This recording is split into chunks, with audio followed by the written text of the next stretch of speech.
Mire, antes de empezar propiamente con la exposición de la palabra, quiero que veamos una pequeña dramatización y va a ser en video y le voy a pedir que le ponga mucha atención porque voy a necesitar su ayuda después de que lo haya visto para responder algunas preguntas que le voy a hacer.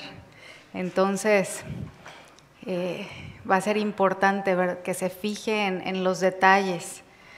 Entonces, no sé si estemos listos. ¿Ya?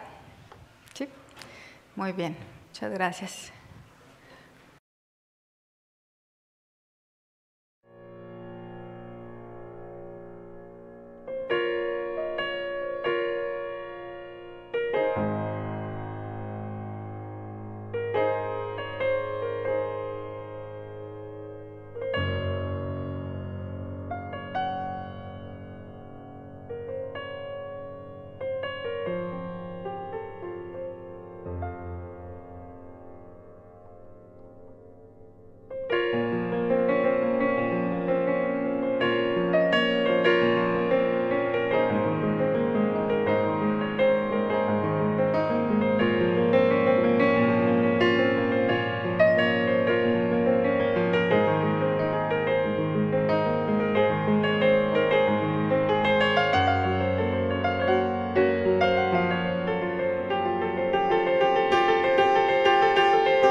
Bueno, antes de preguntar, le voy a dar el significado de dos palabras que es importante conocer porque las voy a usar en las preguntas que haré respecto del drama. La primera de ellas es la palabra sobrevalorar y significa dar o atribuir a algo o a alguien mayor valor o aprecio de lo justo, valorarlo más de lo que se debería o podría, considerarlo de valor superior al que tiene o cree tener. Entonces, esa es la primera palabra, sobrevalorar. La segunda es exactamente lo opuesto, es la palabra menospreciar. Significa acto de tener en poco, de considerar inferior o desvalorar algo o a alguien, incluso llegando al rechazo. También significa falta de aprecio o poca estimación. Entonces, ubicando estas dos palabras con su significado, me podría ayudar diciéndome en cuál o cuáles de las acciones de los mimos se evidenció una sobrevalorización de algo o de alguien. ¿En el hombre?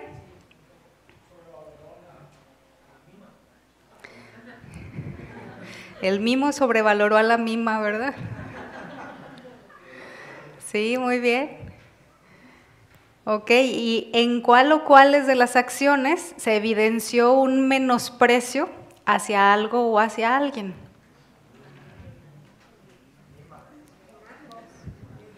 En ambos.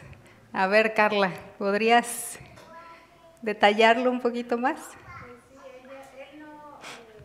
Él menospreció su entrega a Dios, por ejemplo, o sea, entregándole el corazón a ella, o sea, no le dio la importancia, él lo menospreció, y ella menospreció que él le diera su corazón, también valoró ese Así es. Así es, no sé si todos alcanzaron a escuchar, pero si no, quizás allá atrás no se alcanzó a oír. Carla decía que pues él menospreció a Dios y ella lo menospreció a él, ¿verdad? Y efectivamente así fue. Ahora, ¿me podría ayudar con algunos ejemplos de objetos sobrevalorados hoy en día? El celular, muy bien. ¿Qué otra cosa? ¿Los qué? ¿Carros? Ok. El trabajo, el dinero. Muy bien, ¿qué más? Los hijos, pero dije objetos.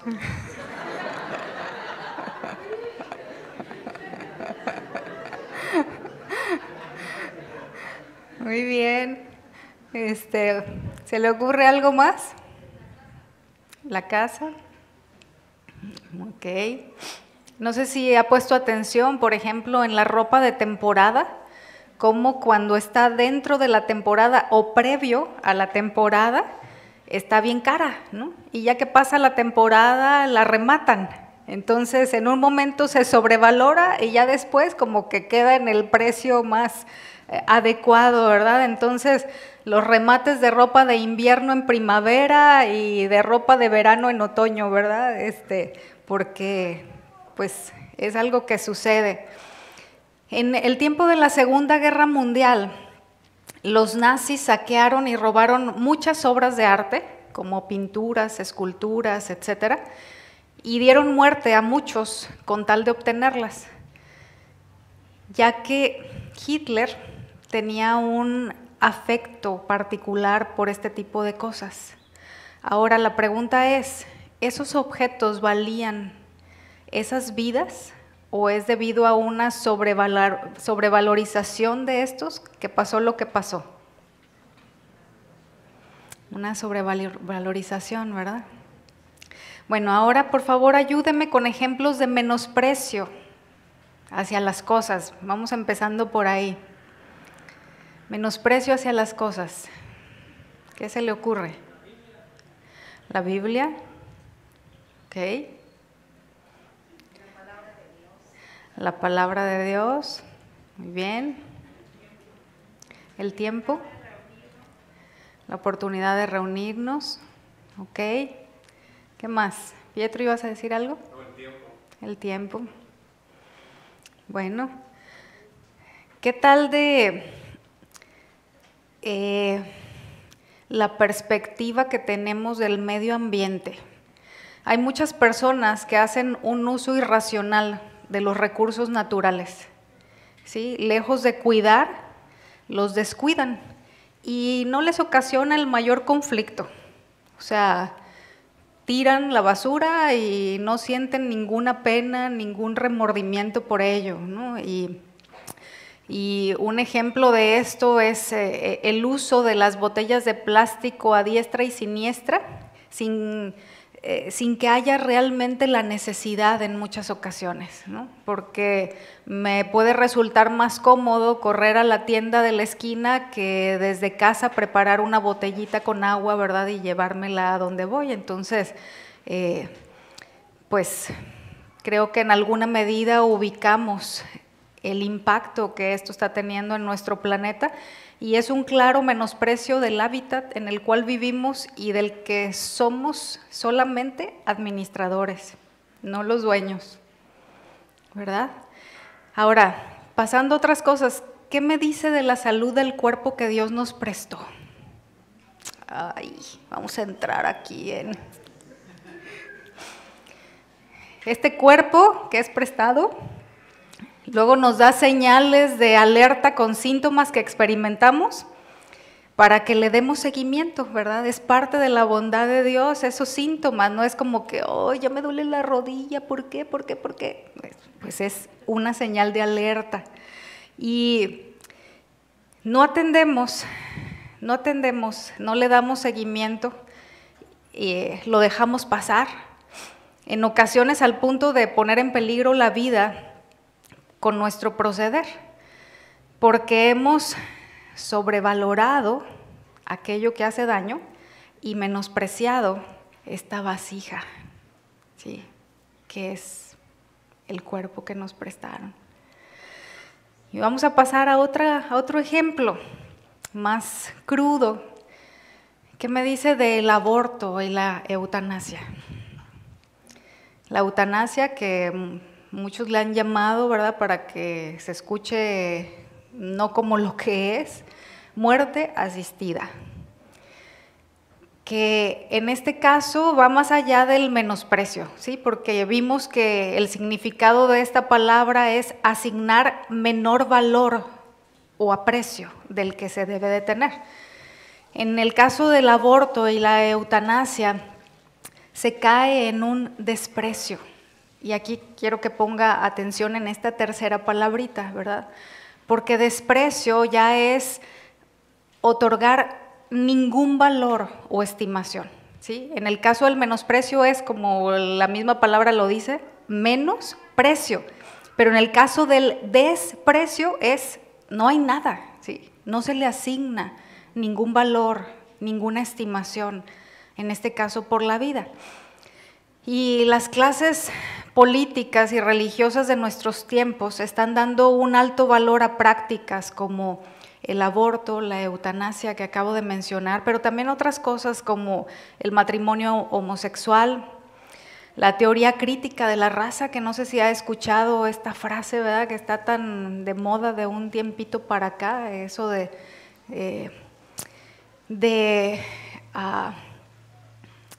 la raza negra, ¿verdad? Que la vida negra importa, es algo que de un tiempo a la fecha en inglés, ¿verdad? Lo vemos, lo leemos en muchos lugares, y el punto es que aún sectores de la cristiandad se manifiestan a favor de esto. No es solo la clase política y religiosa fuera de lo que sería la cristiandad, sino aún hay grupos que se dicen cristianos que están a favor de esto y llegan a decir cosas como, primero soy negro que cristiano. Y hoy en día están ligadas con todo esto la parte religión, la ética moral, la política, Pero en los tiempos de Jesús también había esas partes.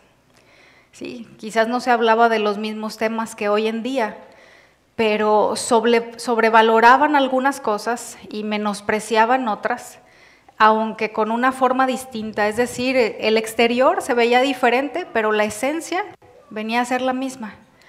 Entonces, si hablamos de la clase política y religiosa del pueblo de Israel de los tiempos de Jesús, ¿a quiénes estaríamos haciendo referencia? A ver, piense tantito y ayúdeme. ¿A quiénes? La clase política y religiosa de los tiempos de Jesús, hablando del pueblo de Israel. Los fariseos, ¿quiénes más? Los saduceos, del pueblo de Israel, ¿sí? Los romanos pues ya eran otra nación. Muy bien, entonces los fariseos, los saduceos, le falta uno. ¿Cuáles?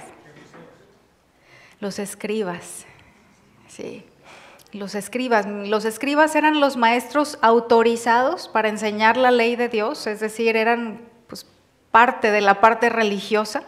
Y los fariseos, que eran uno de los dos partidos políticos de entonces, y los otros eran los saduceos. En este caso, los fariseos, que es a quienes me voy a enfocar, o en quienes me voy a enfocar, eran un grupo de hombres celosos de la religión, que actuaban bajo la conducción de los escribas y que también enseñaban la ley de Dios. Entonces, pues era la parte política, pero también la parte religiosa ahí interactuando, ¿verdad? Y Jesús tuvo la oportunidad de interactuar con ellos en distintas ocasiones y dependiendo del tipo de acercamiento que mostraban, fue la manera en la que Jesús se dirigió a ellos. Tenemos el caso de un fariseo conocido, ¿verdad? Cuyo nombre fue Nicodemo, con quien tuvo una conversación el Señor Jesús acerca de la vida eterna. También hay otro fariseo muy conocido, que es Saulo, ¿sí? Saulo de Tarso, mejor conocido como Pablo, ¿verdad? A quien en esa interacción el Señor le hizo la pregunta, ¿por qué me persigues? Pero en otras ocasiones Jesús les habló de aspectos en los que estaban mal y lo hizo de una manera directa y dura. Y cuando nos detenemos a meditar en algunos de los adjetivos que usó para dirigirse a ellos, como hipócritas, ciegos, sepulcros blanqueados, decimos, wow. Eso entre otros, ¿verdad? No fueron los únicos, pero no podemos dejar de reconocer que su condición debió ser terrible para ser calificados de esa manera. El problema es que muchas de las veces en las que leemos lo que personas como ellos hicieron, nos quedamos solamente con la idea en mente de lo terribles que fueron y que nosotros no tenemos nada que ver con ellos, que nosotros no habríamos actuado de la misma manera, que no habríamos tratado a Jesús como ellos lo hicieron, cuando la realidad es que el corazón del ser humano es el mismo desde la caída, que tenemos la tendencia a cerrarnos, metiéndonos en un caparazón, cuando se trata de escuchar algo que es contrario a nuestras ideas y nuestro proceder. Y que aunque por fuera se vea un fruto distinto, el origen o la esencia puede estar siendo la misma el día de hoy en nuestra vida. Nicodemo y Saulo recibieron lo que Jesús les habló y trató con ellos, pero la mayoría de los fariseos cerraron sus oídos y lo llevaron a la cruz. Una pregunta. ¿Estamos seguros de que no estamos obrando como uno de estos últimos? Si nos hacemos esa pregunta de manera personal, podríamos afirmar con seguridad que no nos parecemos en nada a uno de ellos. Bueno, pues vamos a empezar por revisar algo muy importante, que es una característica que no vemos en el caso de ellos, en su mayoría, y es el hecho de tener la disposición para abrazar de corazón lo que Dios nos hable. ¿La tenemos? No me conteste en voz alta, contéstese a usted mismo. ¿Tenemos o tengo la disposición para abrazar verdaderamente de corazón lo que sea que Dios me hable? No importa que sea algo duro y doloroso.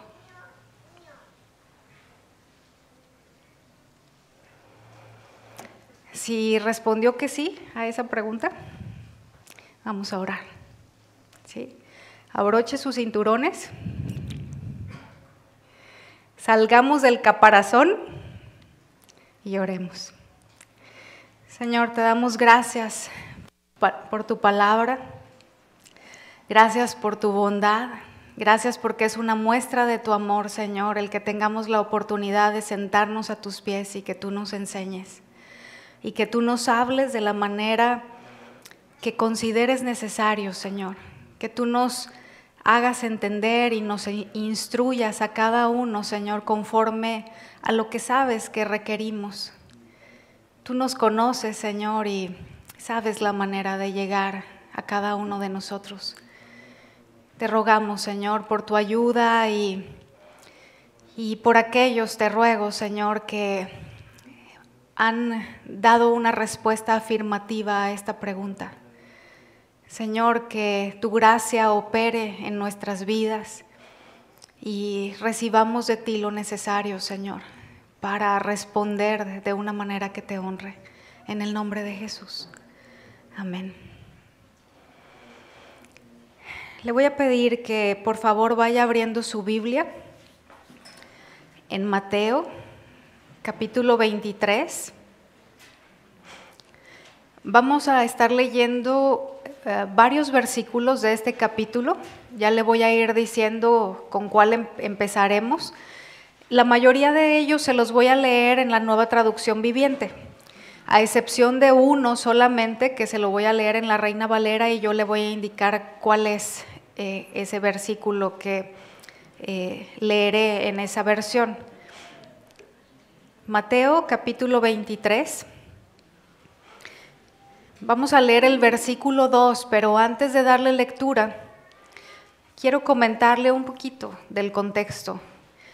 En una de las ocasiones en las que Jesús enseñó a la multitud que lo seguía y a sus discípulos, sí, en este caso había una multitud y había discípulos, y estaba enseñándoles a ambos grupos. Y la enseñanza era en torno a los escribas y fariseos. Y les dijo lo siguiente, versículo 2, los maestros de la ley religiosa y los fariseos son los intérpretes oficiales de la ley de Moisés. Por lo tanto, practiquen y obedezcan todo lo que les digan, pero no sigan su ejemplo, pues ellos no hacen lo que enseñan. Jesús les instruyó acerca de lo que debían hacer con relación a personas que tenían cerca. ¿Sí? Esta multitud y esos discípulos estaban rodeados de escribas y fariseos y eran personas que tenían mucha influencia en el pueblo, y el Señor vio la necesidad de instruirles con estas palabras a cada una de esas personas que estaban con un deseo de aprender, y lo que les dijo era una alerta, era una advertencia. Les estaba diciendo que debían prestar atención a algo importante. Y lo que les indicó fue que llevaran a la práctica y obedecieran lo que les decían los escribas y fariseos cuando se trataba de estar enseñando la palabra de Dios, pero que no siguieran su ejemplo, porque ellos no hacen lo que Dios dice que es necesario hacer. Ahora, si Jesús estuviera en este tiempo discipulando a nuestros hijos, o aquellas personas que tenemos cerca que reciben nuestra influencia, ¿tendría razones para enseñarles algo parecido? ¿Tendría Jesús razones para decirles, pon atención a lo que te dicen tu papá y tu mamá para que lo obedezcas, pero no hagas lo que ellos hacen? Si enseñamos a nuestros hijos o a aquel círculo sobre el que tenemos influencia, que hagan o no hagan algo, pero nuestro ejemplo les grita lo contrario, la interpretación que ellos le pueden dar a eso es que en realidad no creemos que aquello que les enseñamos con palabras es lo suficientemente valioso como para que nosotros lo llevemos a la práctica. Jesús estableció que aunque ellos no estuvieran asignando a la palabra de Dios el valor que tiene, no por eso dejaba de tenerlo. Por ello, debían poner en práctica la enseñanza, dejando de lado el mal ejemplo. Así que, hijos que están aquí, no es un pretexto el que papá y mamá no sean un modelo en cuanto a lo que dicen que se debe hacer, porque tenemos una instrucción de obedecer lo que Dios dice independientemente de que no haya una congruencia. Entonces, por si algún hijito le estaba cruzando por la mente un reclamo, ¿verdad? De, ya ves, pues para que no caigamos en esa tentación, ¿verdad? Y bueno, esto es solo por ponerle algunos ejemplos, o un ejemplo, pero la lista de ejemplos para ilustrar este principio es muy amplia y voy a mencionar a continuación algunos. El hecho de dejar de congregarnos debido a que sobrevaloramos la razón por la cual decidimos hacerlo y menospreciamos la indicación de Dios de que no dejemos de congregarnos. Eso es una muestra, ¿sí? El sobrevalorar el cansancio, la flojera, el tener otras prioridades, o que estoy enojado con mi esposo, mi esposa, mis hijos, o el hermano fulano o perengano, el enojo, el resentimiento, entre muchas otras cosas. Aquí hay una larga lista de etcéteras, ¿verdad? No son justificables. El punto es que estamos sobrevalorando esos argumentos por encima de lo que Dios dice. Y si asistimos, pero estamos en la reunión con la mente en otro lado, a ver, ¿cuántos de los que están aquí están con su mente en otro lado? Estoy aquí, pero mi corazón no está. Pues da lo mismo. O sea, mi cuerpo está igual y pues ya cumplí y externamente se ve como que estoy haciendo lo que tengo que hacer, pero en realidad no estoy. Y si además de tener la mente en otro lado, sentimos gravoso el tiempo dedicado a ello en lugar de disfrutarlo desde la parte previa y prepararnos para presentarnos ante Dios y los hermanos, o el hecho de considerar un gasto en lugar de una inversión para la eternidad, aquello que tiene que ver no solo con el tiempo, sino con los recursos encausados a lo espiritual, como adquirir una Biblia, material de estudio, o el invertir para el retiro, el ofrendar y otra vez, muchos etcétera. Son cosas de las que se dan cuenta quienes están cerca. Y vamos a regresar a Mateo capítulo 23, pero ahora vamos a ir dando lectura a partir del versículo 13, en donde Jesús ya no se está dirigiendo a la multitud y a sus discípulos, sino en este caso es una interacción que tuvo con esos escribas y fariseos y está dirigiéndose a ellos directamente. Versículo 13, ¿qué aflicción les espera, maestros de la ley religiosas y fariseos, hipócritas? Pues les cierran la puerta del reino del cielo en la cara a la gente.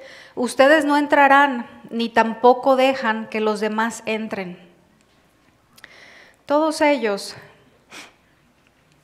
eran demasiado orgullosos como para aceptar la verdad de Dios revelada en su palabra, de que la entrada al reino es solo por la fe. ¿Sí? Que el justo por la fe vivirá. Eso es algo que Dios ya había dicho desde el Antiguo Testamento. Ellos lo conocían, muy probablemente se lo sabían de memoria, pero lo habían dejado de lado para asignarle más valor a sus obras personales.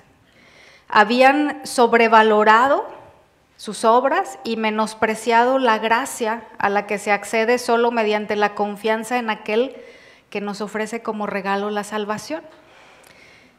¿Y qué de todas aquellas cosas que queremos hacer a nuestra manera en lugar de a la manera de Dios? Dios dice esto: sí, pero. El síndrome del sí, pero, ¿verdad? ¿Sí conocía ese síndrome? Sí, pero. Aunque yo no lo haga así, mi intención es buena. Dios conoce mi corazón. Es que mi circunstancia, o si tú supieras lo que he vivido o estoy viviendo, es que es muy difícil, o eso no es para mí. Hemos percibido en nuestros argumentos el orgullo que nos ha llevado a sobrevalorar nuestra perspectiva y menospreciar lo dicho por Dios.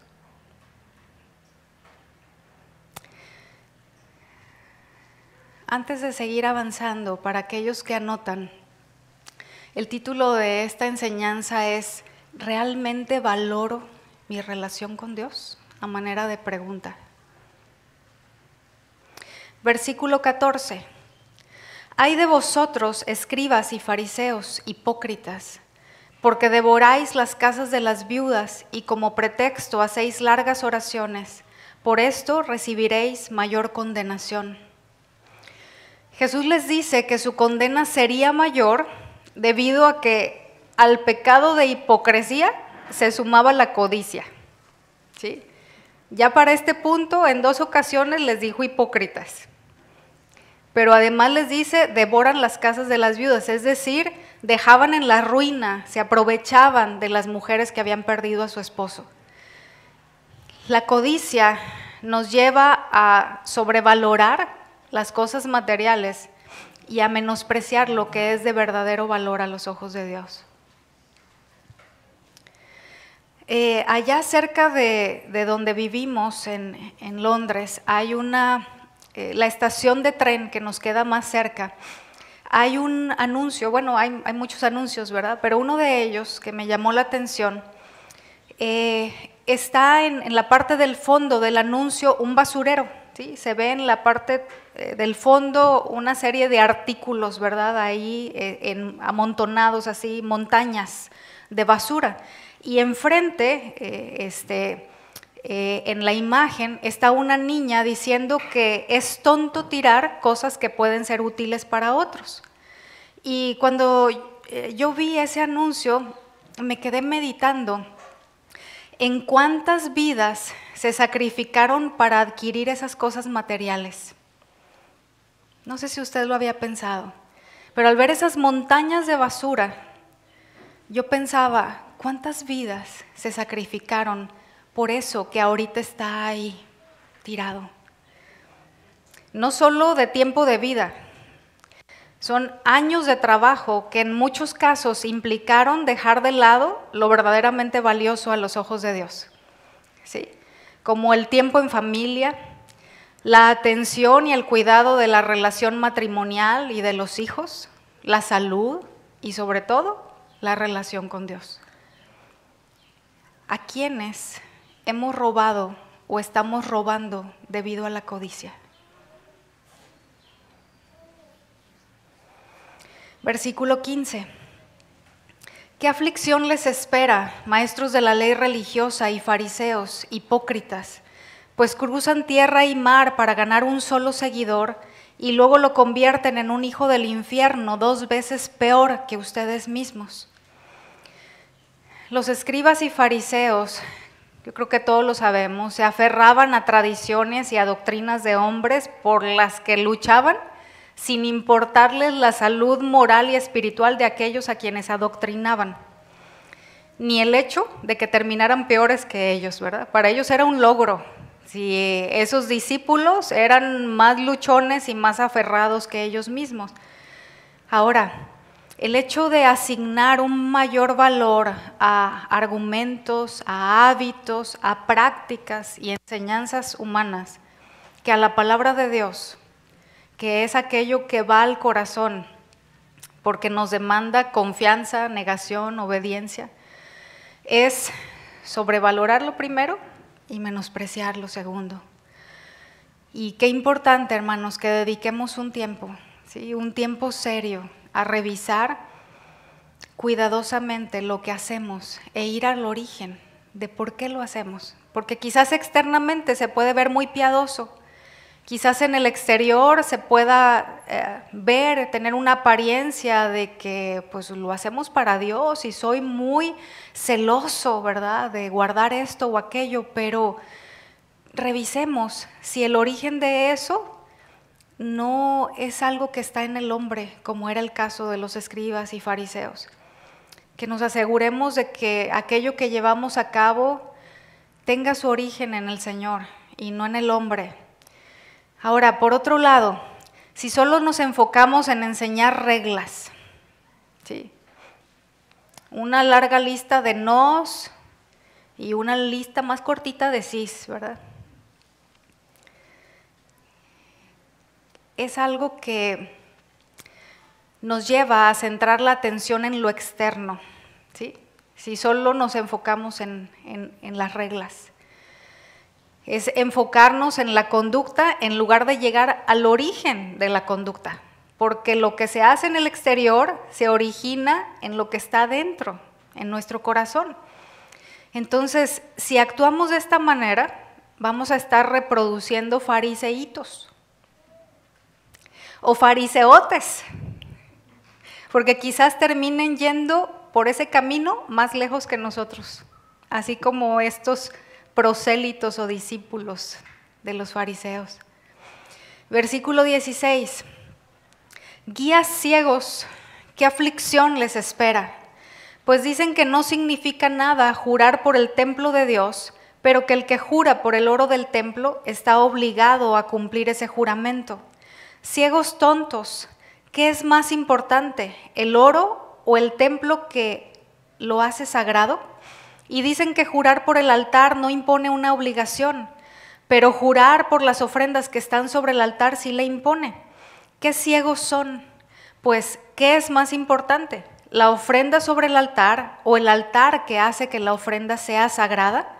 Cuando juran por el altar y por todo lo que hay encima.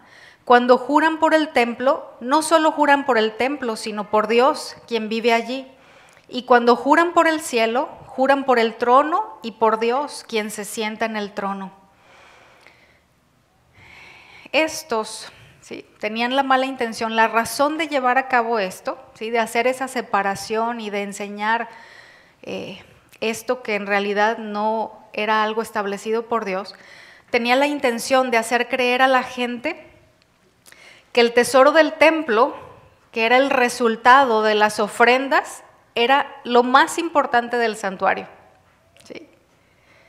Por lo que inducían al pueblo a ofrendar para el tesoro del santuario, de lo que ellos se beneficiaban, porque obtenían ganancias en el cambio del dinero y otras cosas semejantes. No sé si recuerda cuando Jesús limpió el templo, que dice, habla de los cambistas, pues eran gente como ellos, que se dedicaba a recibir la ofrenda que aquellos que iban a adorar al templo llevaban en forma de la moneda del lugar que fuera, de donde ellos vivieran, por la moneda oficial del templo. Y en ese cambio, así como en las casas de cambio, pues ellos se beneficiaban, ¿verdad?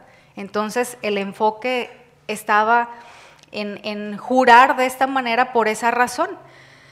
Pero el santuario sobre todo el lugar santísimo, que era la morada permanente de Dios entre su pueblo, era pues lo que santificaba todo. Pero en el caso de ellos, el templo y el altar eran menospreciados y el oro y las ofrendas eran sobrevaloradas, ¿verdad? Y no hay nada de mayor valor que el lugar donde Dios y su gloria se manifestaban o se manifiestan. Dios santifica el templo, es decir, lo separaba y lo consagraba para Él, así como todo cuanto tenía que ver con Él. Por eso es que el Señor limpió el santuario, ¿verdad? Porque era la casa de Dios que los hombres habían convertido en cueva de ladrones, como dice la Escritura. En nuestro caso, la palabra enseña que ahora los creyentes somos el templo de Dios. Que Él nos hace morada de su Espíritu cuando nacemos de nuevo. La pregunta es, ¿estamos dando a este templo que es prestado el justo valor que tiene? ¿O lo tratamos como bote de basura cuando le introducimos en lo espiritual, en lo emocional, pero también en lo físico algo que no corresponde? Si el Señor estuviera físicamente frente a nosotros, podría decirnos, bien, siervo bueno y fiel. O se vería en la necesidad de reaccionar como cuando limpió el templo de aquello que no debía estar ahí. Versículo 23. ¿Qué aflicción les espera, maestros de la ley religiosa y fariseos, hipócritas? Pues se cuidan de dar el diezmo sobre el más mínimo ingreso de sus jardines de hierbas, pero pasan por alto los aspectos más importantes de la ley, la justicia, la misericordia y la fe. Es cierto que deben diezmar, pero sin descuidar las cosas más importantes. Guías ciegos, cuelan el agua para no tragarse por accidente un mosquito, pero se tragan un camello. La ley de Dios no fue dada para el diezmo de los productos del campo como medida principal.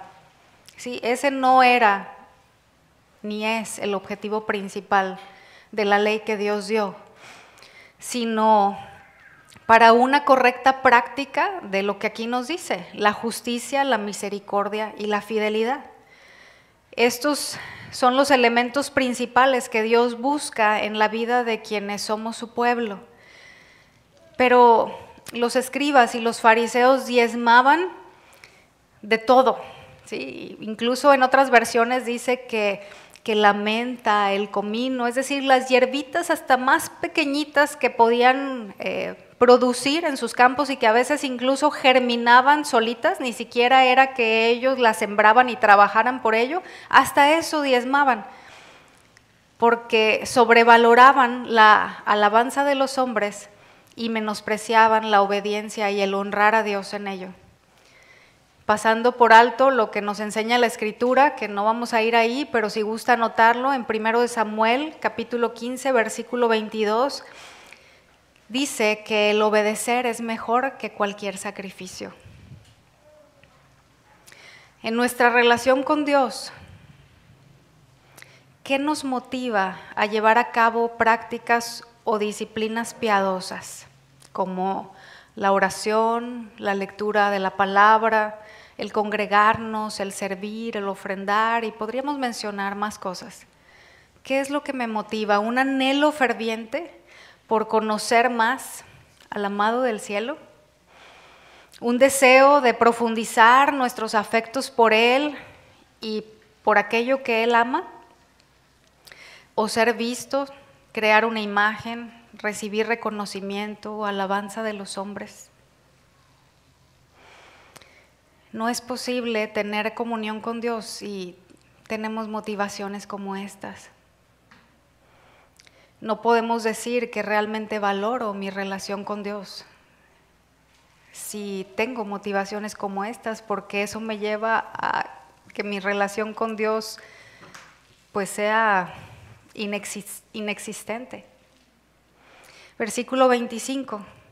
¿Qué aflicción les espera, maestros de la ley religiosa y fariseos, hipócritas? pues se cuidan de limpiar la parte exterior de la taza y del plato, pero ustedes están sucios por dentro, llenos de avaricia y se permiten toda clase de excesos. Fariseo ciego, primero lava el interior de la taza y del plato, y entonces el exterior también quedará limpio. Por lo que vemos en la Escritura, podemos darnos cuenta que ellos daban una importancia extrema a las prácticas exteriores que eran visibles, ¿sí? Aquello que quienes estaban a su alrededor podían ver fácilmente, pero descuidaban y hasta anulaban la limpieza interior, que es donde Dios centra su atención, ¿verdad? La palabra nos dice que Él no mira como mira el hombre, que Él mira el corazón. Entonces, el estado de la mente y la intención del corazón son asuntos vitales, hermanos, delante de Dios, porque la impureza interior afecta nuestra comunión con Él. Y el actuar de esta manera es sobrevalorar lo que el ser humano ve, es decir, lo de afuera, y menospreciar lo que solamente Dios ve, lo de adentro. Y trae como resultado el que no hagamos nada respecto de esa suciedad que traigamos dentro. Ahora, aquí quiero llevarle a reflexionar, a preguntarse, ¿qué de aquellas cosas que Dios porque aquí me incluyo, mire, esto que le estoy diciendo, a mí me pegó primero. Yo derramé lágrimas delante de Dios en repetidas ocasiones. Entonces, me estoy incluyendo, por eso digo el nos. ¿Qué de aquellas cosas que Dios nos ha venido señalando de tiempo y para las que no ha encontrado respuesta? De ese sobrevalorar las ofensas de otros hacia mí y menospreciar las mías hacia Dios. Esa falta de perdón, resentimiento, amargura y cosas sin resolver en el corazón por años. Esas locuras del corazón, esos rincones donde hay afectos hacia cosas contrarias a su carácter, esos pecados ocultos sin confesar, esos ídolos detrás de los cuales se nos ha ido el corazón, que lejos de llevarnos a profundizar y arraigar nuestros afectos por el Señor y por lo que Él ama, han hecho lo contrario. El Señor no está diciendo aquí en estos versículos que se deje de lado la limpieza externa, no está anulando la realidad de que es necesario cuidar el exterior, que es importante también tener una limpieza externa. Pero nos dice, limpia primero lo de adentro y después lo de afuera, porque es una consecuencia natural. Si limpiamos lo de adentro, va a empezar a traer un cambio en el exterior. Pero si no hemos dado respuesta, hermanos, en cosas que Dios nos ha hablado de tiempo, es porque sobrevaloro mi pecado, al mismo tiempo que menosprecio lo que Dios dice en su palabra y lo que Dios ha hecho. Menosprecio el sacrificio que Cristo hizo para liberarme de la esclavitud a ese pecado. Y menosprecio el privilegio de tener comunión con Dios porque le he asignado más valor a seguir en lo mismo, aunque sea un estorbo en mi relación con Él. Versículo 29. ¿Qué aflicción les espera, maestros de la ley religiosa y fariseos, hipócritas? Edifican tumbas a los profetas que sus antepasados mataron y adornan los monumentos de la gente justa que sus antepasados destruyeron. Luego dicen, si hubiéramos vivido en los días de nuestros antepasados, jamás nos habríamos unido a ellos para matar a los profetas. Así que al decir eso, dan testimonio en contra de ustedes mismos, que en verdad son descendientes de aquellos que asesinaron a los profetas. Conocemos la historia y sabemos que los profetas y hombres justos que Dios había enviado a lo largo de los siglos a su pueblo Israel para llamarlos al arrepentimiento, para denunciar sus pecados, con el propósito de que por la sola gracia de Dios fueran traídos nuevamente a Él, habían sido siempre despreciados y muchos de ellos al punto de ser muertos por ellos. Y quiero leerle algo que escribió el pastor y doctor La Cueva con relación a esto. Dice: fingían respetar los escritos de los antiguos profetas que les decían lo que deberían ser, pero rechazaban las reprensiones de los profetas vivos que les decían lo que eran. ¿Se lo leo otra vez? Fingían respetar los escritos de los antiguos profetas que les decían lo que deberían ser, pero rechazaban las reprensiones de los profetas vivos que les decían lo que eran. Ellos decían que si hubieran vivido en aquel tiempo, no habrían matado a los profetas. Sin embargo, estaban planeando la muerte de Jesús, el más grande de todos los profetas y el Hijo de Dios. Y una tendencia que solemos tener como seres humanos es la de menospreciar lo que en un tiempo Dios nos da por su sola misericordia, hermanos, y no porque los merezcamos. Hay cosas que Dios nos da porque es bueno y no lo valoramos. No le tenemos el aprecio que debemos de tener. Hay un refrán que dice: nadie sabe lo que tiene hasta que lo pierde, ¿verdad? Y a veces así sucede. Estos escribas y fariseos decían: no, aquellos profetas, aquellos hombres, guau, y les adornaban las tumbas, ¿verdad? Y hacían y deshacían por ellos, pero no era una realidad de sus corazones. Y quiero leerle algo que el pastor Pérez Millos dijo en relación a esto. Si así suele ocurrir en ocasiones con los pastores de la iglesia, que continuamente son confrontados tirándoles piedras en sentido figurado, ¿verdad? Y ahorita no es literal, para levantarles tras su muerte monumentos con las piedras que antes les habían arrojado. Y hermanos, aquí quiero pedirle, y más que una petición es un ruego. Revisemos nuestra condición en cada uno de estos aspectos que hemos mencionado, pero en este sentido, en lo último dicho, porque pareciera que por parte de algunos hay un menosprecio a la provisión de Dios respecto de las personas a quienes Él puso para enseñarles la palabra, para que les pastoreen, para que cuiden de este rebaño, o de estos rebaños, ¿verdad? Porque son dos.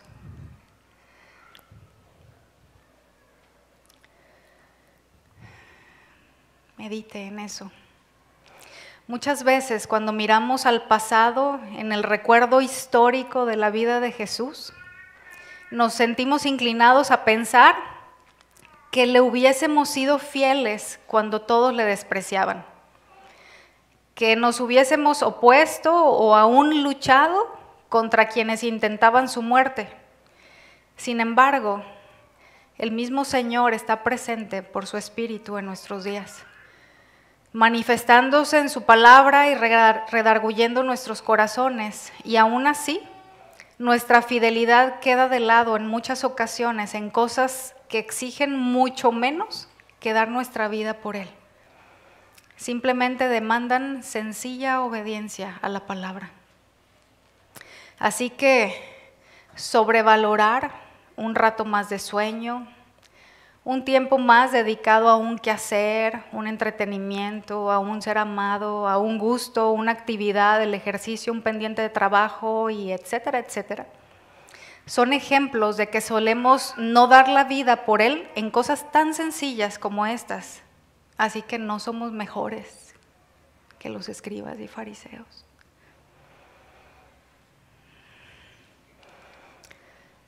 Quiero leerle algunos términos que están asociados con la palabra menospreciar, y esto por parte del diccionario, ¿verdad? Dice, la palabra menospreciar suele ser asociada a términos tales como despreciar, desairar, postergar, subestimar, relegar, ignorar, humillar, degradar. Y se opone directamente a conceptos como el de apreciar.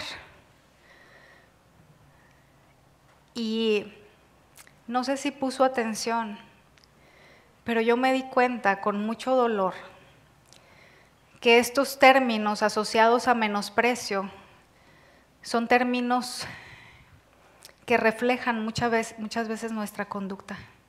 Muchas veces se los aplicamos al Señor.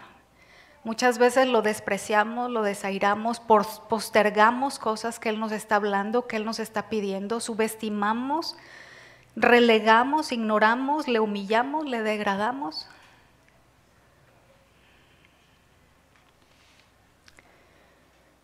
Hermanos, ¿qué hemos sobrevalorado que no tiene ese valor? ¿Y qué hemos menospreciado que tiene un valor altísimo y que no es temporal sino eterno? Yo no sé si usted ha usado la frase "te voy a abrir mi corazón". ¿Cuántos han usado esa frase a la hora de estar platicando con alguien? Yo sí la he usado.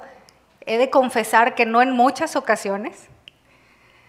¿Por qué razón? Porque cuando decimos esa frase, "te voy a abrir mi corazón", nos referimos a decir aquello que no está en la superficie, ¿verdad? No es decir aquello de lo que todo el mundo se da cuenta y que puede ubicar, que pensamos o sentimos, eso, sino algo de muy adentro, algo en lo que nos exponemos al momento de decirlo.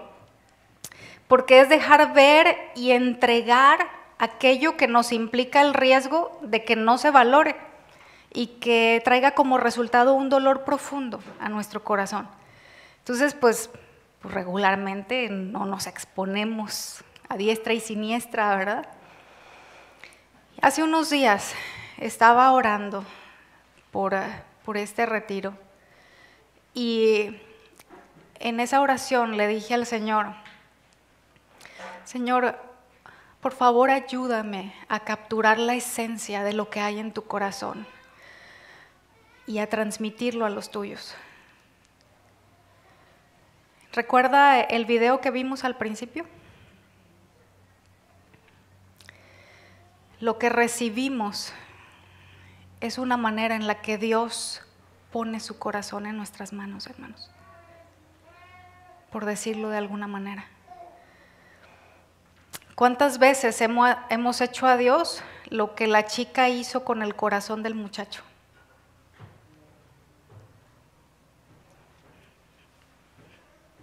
Casi agarrarlo de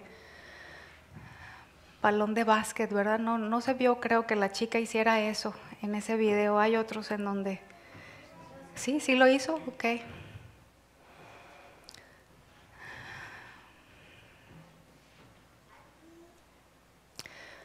Él ha puesto lo más valioso del universo en nuestras manos y en ocasiones no solamente lo hemos menospreciado, sino hemos llegado al punto de despreciarlo. En estos días es de todos sabido, ¿verdad?, que se celebra su muerte, su resurrección. Hace alrededor de 2000 años, Jesús iba de camino a Jerusalén, sabiendo que lo que le esperaba era un gran sufrimiento. Tenía que enfrentarse a los líderes religiosos de la nación, al gobierno político de Pilato, a la traición de uno de sus discípulos, al abandono de sus seguidores y a la burla de todo el pueblo por el que vino. Sin embargo, aunque Él sabía lo que haríamos con todo aquello que Él entregaría, es decir, entregarse a Él mismo y su corazón en ello, no se detuvo de hacerlo. que su amor es el verdadero amor. Murió por usted, murió por mí, para que tengamos una relación cercana con Él, sin barreras que nos lo impidan. Y la pregunta es, ¿vamos a salir de aquí para continuar en lo mismo, hermanos?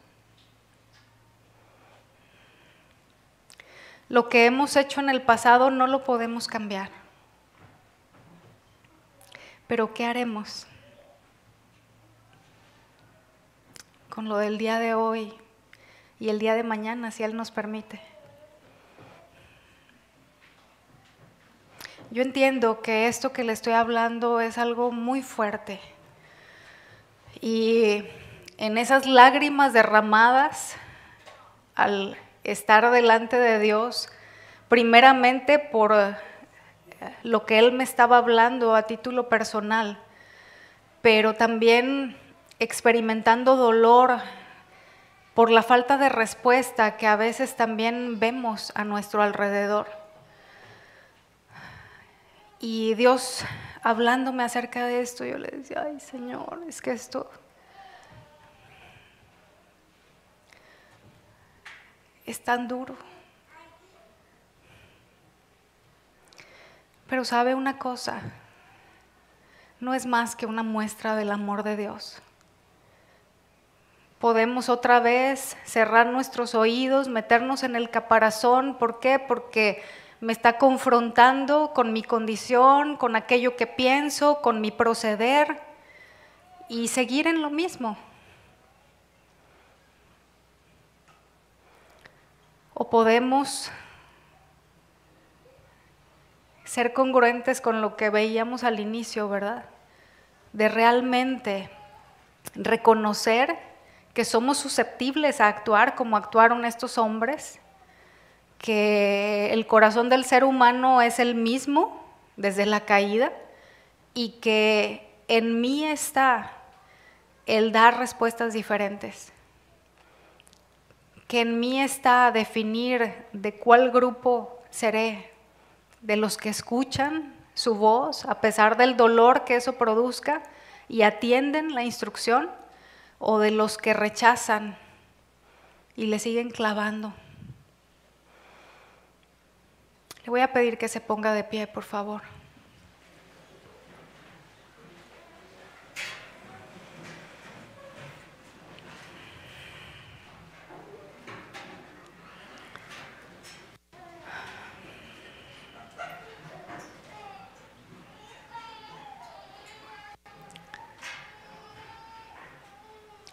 Yo no sé cuál fue su respuesta al principio cuando le pregunté si estaba dispuesto a recibir de corazón y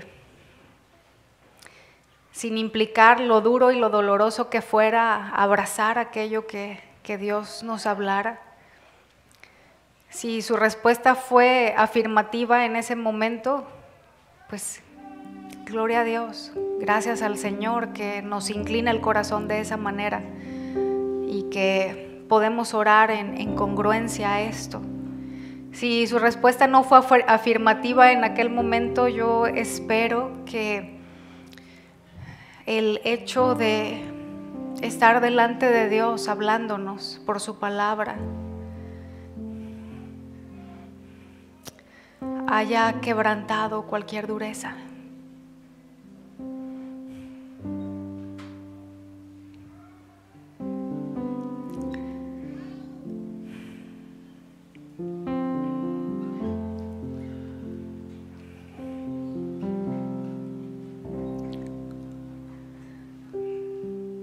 No guardo silencio porque no haya más que decir, hermanos, sino porque es muy doloroso. Es muy doloroso el poder darse cuenta del trato que el Señor recibe de nuestra parte.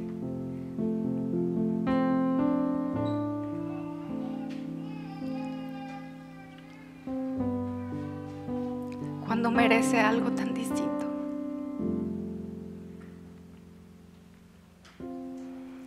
Le Voy a pedir que cierre sus ojos, por favor. Y que ahí donde está, hable con Dios. Dependiendo de lo que hay en su corazón, de las determinaciones que usted tenga, que usted esté tomando.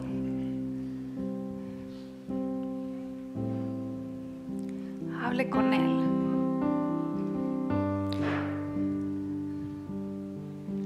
Si necesita pedirle perdón, que siendo honestos creo que todos tendríamos razones para hacerlo. Pídale perdón.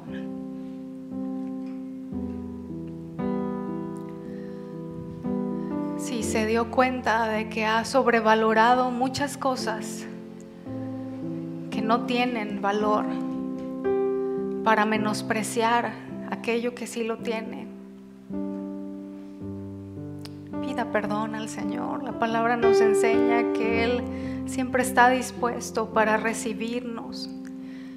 Nos enseña que si confesamos nuestro pecado, Él es fiel y justo para perdonarnos y limpiarnos de toda maldad.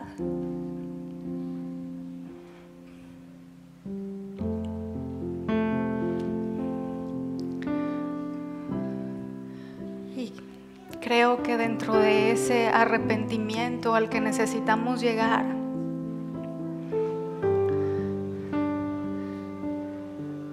es por nuestra falta de respuesta cuando estamos también en reuniones como esta, hermanos. No sé usted qué piensa, pero creo que la medida de ofrenda que traemos delante de Él, de alabanza, de acciones de gracias, de reconocimiento, de entrega, de rendición, es muy pobre.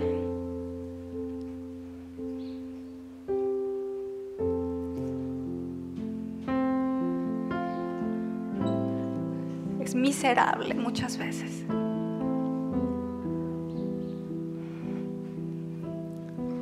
Yo le animo a levantar su voz y a hablar con Dios y ponerse a cuentas con Él, en la confianza de que Él nos perdona, de que Él nos recibe, de que Él nos lava. Señor, muchas gracias. Muchas gracias porque eres bueno en gran manera, como dice tu palabra. Gracias porque por tus misericordias no hemos sido consumidos, Señor. Y solamente por eso, nada bueno merecemos de ti. Y tú nos das a manos llenas, Dios. Abres tu mano y colmas de bendición a todo ser viviente, pero aquellos que somos tus hijos nos das una medida mucho mayor, Dios. Y queremos bendecirte reconociendo, Señor, que es solo debido a tu carácter. Es solo debido, Señor, a que eres amor y eres bondadoso, Señor. Te damos gracias porque nos hablas, aún a pesar de todas aquellas cosas, Señor, que te ofenden, que te lastiman, que manifiestan un menosprecio, Señor, y en ocasiones hasta un desprecio por lo que es tuyo, por lo que viene de ti, por tu persona misma. Ayúdanos, Señor, a identificar cada aspecto que hemos sobrevalorado, así como cada una de esas cosas que hemos menospreciado, y asignar el justo valor que cada cosa tiene, Señor, que cada persona tiene, empezando por ti. Te lo rogamos, Señor, en el nombre de Jesús. Amén.